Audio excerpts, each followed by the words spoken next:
In our fast-paced world, it's so easy to get sucked into a race that drains all our energy. Many fall into the vicious circle: fast and efficient work, diligent pursuit of goals, then exhaustion and burnout, followed by apathy, recovery, and starting all over again. There ain't no hill or mountain we can't climb.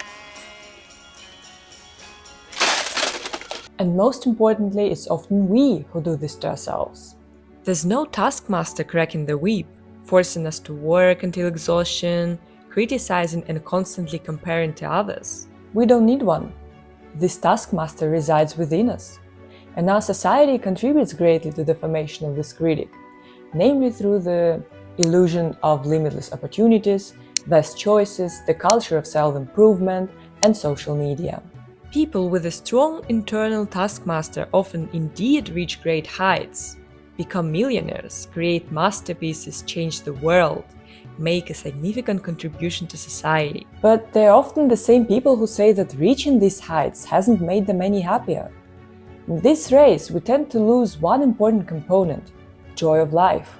Today's video is about finding balance between chilling and achieving, so that we enjoy our everyday life and evolve.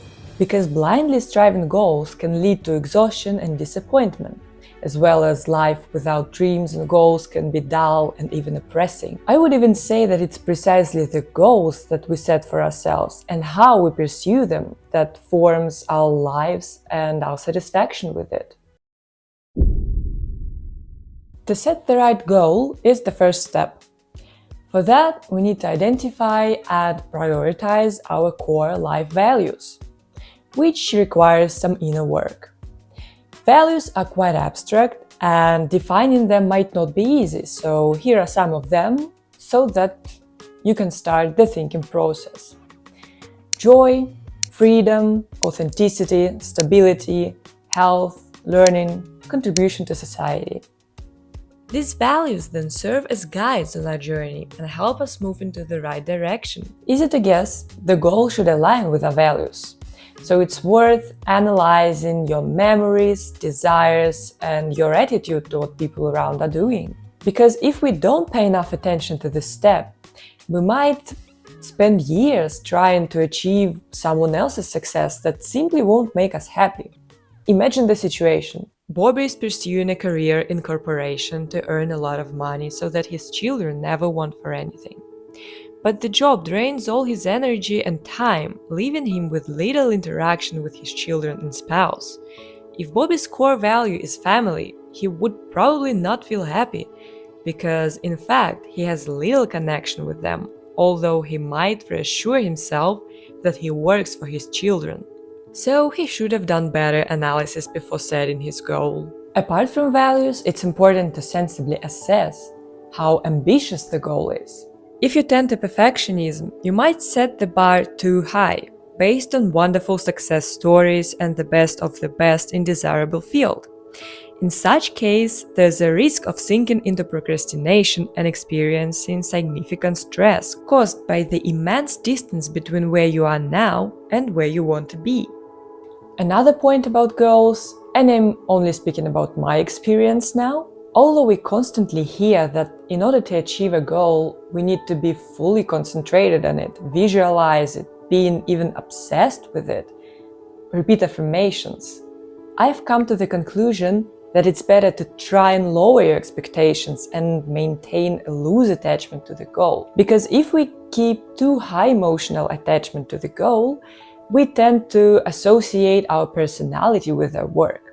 And as a result, in case someone criticizes our work or if it doesn't go well enough, we take it personally and see ourselves as failure. And now the key thing, setting a goal, we need to identify how we want to feel every day. And here I would like to refer to the work of Doug Newberg, a researcher and performance coach from the University of Virginia. Newberg was interested in exploring how people find meaning in their lives and performances and why they choose to take risk and perform at high level in the face of many obstacles. So hundreds of interviews were conducted with outstanding performers from all walks of life, from music to business, and from medicine to sport. Newberg selected the performers based on not only their outstanding achievements, but also on their satisfaction with life. During the interviews, the participants told their stories, and as the information emerged, researchers noticed that many had one thing in common. It was remarkable how they emphasized that they molded their lives and careers based on how they wanted to feel on an everyday basis. Their stories revealed that the most of them followed a typical process as they became experts in their fields. They had a dream, which represented how they wanted to feel in their daily pursuits. They also engaged in extensive preparation, which included activities that enabled them to live their dream. To overcome obstacles, they developed strategies to revisit their dream instead of pushing themselves to try harder.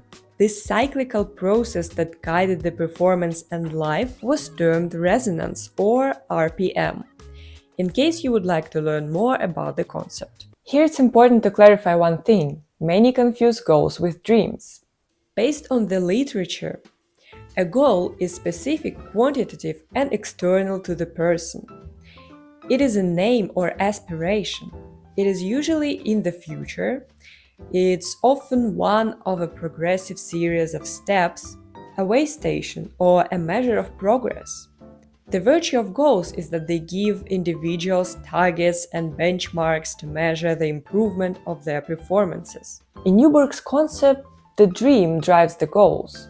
Goals are important, but dreams that are lived and experienced every day are the keys to performance excellence and meaningful living. They are more enjoyable and fruitful than goals. A dream is a way of life. In one of the interviews, the professional basketball player and gold medalist with the US Women's Olympic basketball team said, "Winning the gold medal is my goal, not my dream. My dream is about playing to win as often as possible with and against the best women basketball players in the world. Winning the gold medal as a goal gives me some direction, but my dream is something I need to live every day. When I'm playing to win, that's when I feel resonance. If I win, that's great. I want to win, and having the gold medal as my goal forces me to play to win. But what I love to do, what my dream is to play to win." Newberg also found that a lot of doubt and anxiety exist because people do not engage in the activities that necessarily make them feel the way they would like to feel.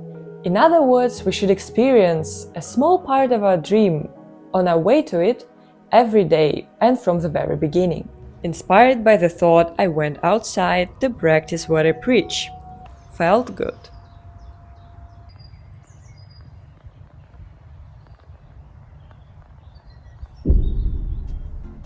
After the whole inner work is done, our job is to bring it out into the real world.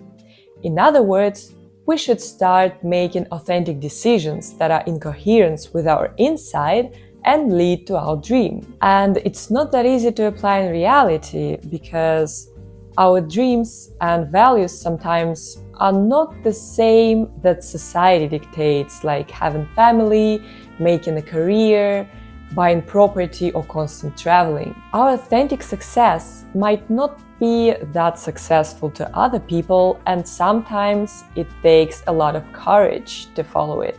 After the decision is made, our job is to evaluate the path we are walking on and pay attention to the feelings.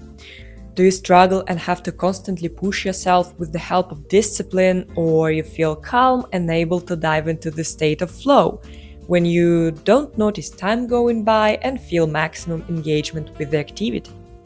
Ideally, you should be trying, but it shouldn't feel like trying hard.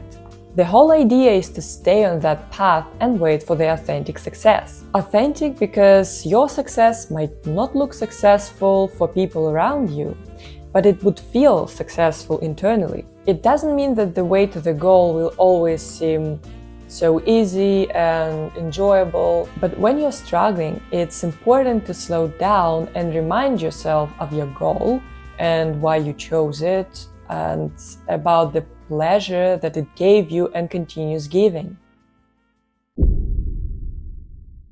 The harder we try with a conscious will to do something, the less we shall succeed. We cannot make ourselves understand. The most we can do is to foster a state of mind in which understanding may come to us. Consider the Eastern wisdom like wu-wei, the art of effortless action or inaction. It preaches that we should align our actions with nature and don't force anything. Something like swimming with rather than against currents. Sometimes all we need is just a little bit of passion. For example, when we grow a plant, pouring it 10 times more than needed and pulling its stem would only make it worse. To that, I would like to recommend a brilliant movie. It's called Perfect Days. Maybe you've heard about it. I've watched it recently and I really enjoyed that. From my personal experience, I can add that the more effort you put, the higher your expectations are. And if you're working on something very hard, burning yourself out when you're finally satisfied with the result, and then you don't get the deserved reward, like views on YouTube or Reels, or appreciation of a client or a boss, then believe me, you will feel dead inside.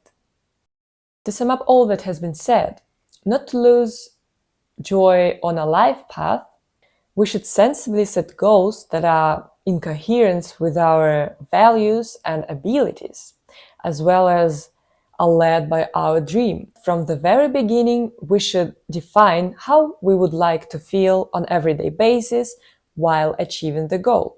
While taking action, we should bring a part of our dream in our everyday routine and pay attention to the feelings.